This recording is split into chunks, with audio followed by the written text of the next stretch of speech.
Bonjour les amis, bienvenue dans cette nouvelle vidéo dans laquelle je me donne le plaisir de partager avec vous cette démonstration des deux formules clés d'Euler pour un exposant complexe.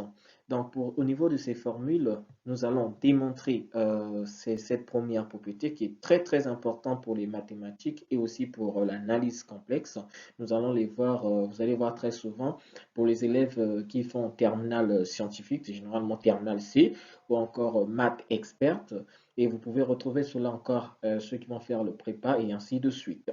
Donc, nous allons démontrer ces deux formules. Alors, pour commencer avec cette résolution, nous allons commencer par démontrer cette première égalité. Alors, avant tout, quelles sont les connaissances qui nous seront utiles? Premièrement, vu qu'on voit apparaître cosinus, il faut d'abord savoir écrire exponentielle de i quelque chose en fonction de cosinus et sinus et mobiliser nos connaissances en trigonométrie. Donc, les formules d'addition, les formules de transformation de somme en produit et des formules de transformation de produit en somme. Nous aurons besoin vraiment de maximum de connaissances sur la trigonométrie et maximum de connaissances de la relation entre la forme exponentielle et la forme trigonométrique. C'est avec ça que nous pourrons mieux répondre à cette question qui est la démonstration de cette formule de l'heure. Alors, pour commencer, nous aurons quoi? Nous connaissons d'abord. Qu'est-ce que je sais en premier lieu? Je sais que exponentielle de i θ est égal à cosinus θ plus i sinus θ. Qu'est-ce que ça va servir? C'est cette formule qui va me permettre, en remplaçant dans la formule du départ, j'aurai donc ici exponentielle de ia plus exponentielle de ib égale. Donc, exponentielle de ia sera remplacée par cosinus a plus i sinus a. Le plus exponentielle de ib, lui, sera remplacé par quoi? Cosinus b plus i sinus b. Ce qui me permettra donc d'avoir, une fois que je vais chercher à regrouper ceux qui ont des i entre eux, parce que là, comme il y a le signe plus, les parenthèses peuvent disparaître. Donc, j'aurai quoi? Cosinus de a n'a pas de i, cosinus de b aussi n'a pas de i, je les mets ensemble. Sinus de a a le i, sinus de b aussi a un i. Je vais les mettre ensemble tout en mettant le i en facteur afin d'obtenir, voilà, cosinus A plus cosinus B plus I, facteur de quoi? Sinus A plus sinus B. Et cette relation, je l'appelle par la relation 1. Qu'est-ce que je sais? Or, c'est là où j'avais dit que nous avons besoin des connaissances sur la trigonométrie. Et ici, on doit chercher à transformer cette somme en produit. Alors, que me donne cosinus de A plus cosinus de B?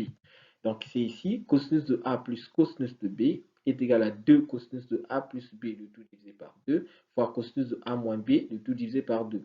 Cette formule est démontrable en partant par la formule d'addition et vous allez voir dans l'une des vidéos, si possible, je vous ferai une vidéo où je vais vous démontrer cela. Et de même aussi, sinus de A plus B est égal à 2 sinus de A plus B divisé par 2 fois cosinus de A moins B, le tout divisé par 2. Ces deux formules vont nous permettre d'aboutir au résultat voulu. Donc, si je remplace cosinus A plus cosinus de B par cette relation, sinus A plus sinus de B par la deuxième relation, l'égalité ici appelée 1 deviendra, voilà, 2 cosinus de A plus B sur 2 fois cosinus de A moins B sur 2 plus 2 I sinus de A plus B le tout divisé par 2 fois cosinus de A moins B le tout divisé par 2. Vous pouvez très bien remarquer qu'ici j'ai 2, là aussi j'ai 2.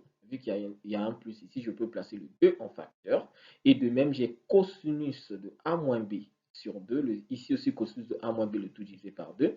En mettant 2 cosinus de A moins B le tout divisé par 2 en facteur, j'obtiens, voilà ce que j'obtiens. J'ai 2 cosinus de A moins B, le tout divisé par 2, facteur de quoi? Cosinus de A plus B sur 2, plus I sinus de A plus B sur 2. Je remarque que j'ai la forme cosinus θ plus I sinus θ, ce qui me permet de donner, d'avoir, excusez-moi, exponentielle de I θ avec θ égale à quoi? A plus B, le tout divisé par 2.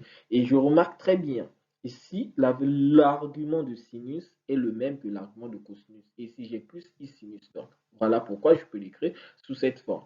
Et une fois que j'ai pu obtenir cela, vous voyez clairement que ma démonstration est terminée. Donc, je vais remplacer exponentielle de I A plus B de tout divisé par 2 ici. Cela me permet d'avoir l'égalité voulue.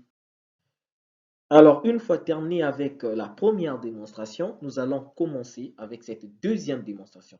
Alors, chers amis, vous avez pu voir comment est-ce que nous avons procédé avec la toute première relation. Avec la deuxième relation, ce sera la même chose. Je dois savoir que cos exponentielle de iθ égale à cosinus θ plus i sinus θ. En remplaçant exponentielle ici, le θ cette fois-ci par a et ici aussi par b, on obtiendra la relation. Voilà ce que nous avons. Donc, nous avons exponentielle de IA moins exponentielle de IB, voilà, égale à cosinus de A plus I sinus de A, moins facteur de cosinus de B plus I sinus de B. Alors, en développant, qu'est-ce que nous avons? Nous avons exponentielle de IA plus I exponentielle de IB. Là, on aura cosinus de A moins cosinus de B parce qu'il y avait la présence d'un moins là-bas. Et I facteur de sinus de A moins sinus de B. Et je l'appelle la relation 2. Alors ici aussi, c'est la formule de transformation de la somme en produit. Cette fois-ci, cosinus de A moins cosinus de B, c'est égal à quoi si il s'agissait de le transformer en produit? Ça, c'est encore la connaissance sur vos formules de trigonométrie.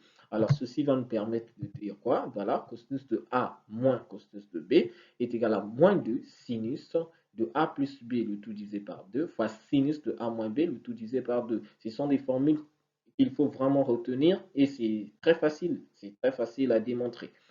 Alors, de l'autre côté, nous avons sinus de A moins sinus de B qui sera donc égal à quoi? Voilà la relation ici obtenue.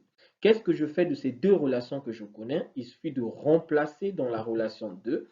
Une fois que je vais remplacer les deux égalités ici dans la relation 2, que deviendra notre relation 2?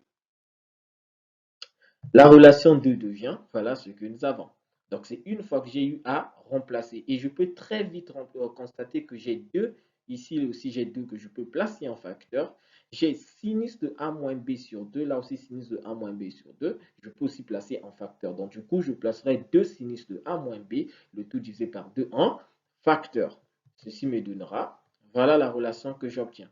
Or, vous savez que le exponentiel de iθ est égal à quoi? Est égal à cosinus θ plus i sinus θ. Donc, c'est le sinus qui est multiplié par le i. Mais par contre, au niveau de notre crochet ici, c'est le cosinus qui porte le i. Mais qu'est-ce qui va se passer? On peut remarquer encore une chose, on remarquera que devant le sinus, il y a la présence d'un moins.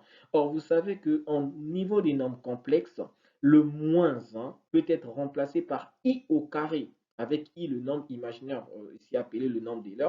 Donc ici, qu'est-ce que je fais? Je vais remplacer le moins 1 qui est ici par le i au carré. Ceci me permet donc d'avoir, voilà la relation ici, il y a le i carré qui apparaît. Alors, comme ici j'ai le i carré et là j'ai le i, cela me permet de placer le i en facteur. Une fois que je placerai mon i en facteur, j'obtiens la relation. Voilà, vous voyez, ce i apparaît ici. Et là, le sinus a le i, le cosinus n'a plus de i. Ce qui me reste à faire, c'est de réarranger l'écriture ici entre crochets. J'obtiens ça. 2i sinus de a moins b, le tout divisé par 2, facteur de cosinus de a plus b divisé par 2, plus i sinus de a plus b divisé par 2. Et vous remarquez que tout ce qui est entre crochets ici, c'est la forme de exponentielle de iθ, mais avec θ égale à a plus b, le tout divisé par 2.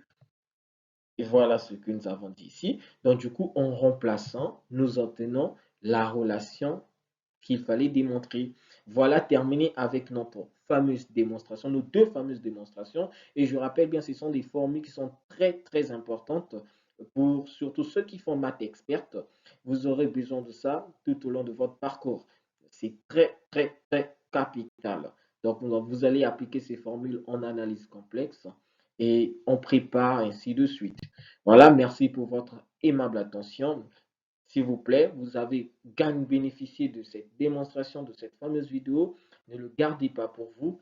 Partagez tout autour de vous. Il y a peut-être des amis qui auront forcément besoin de ça. Et abonnez-vous afin de nous encourager à produire plus de contenu.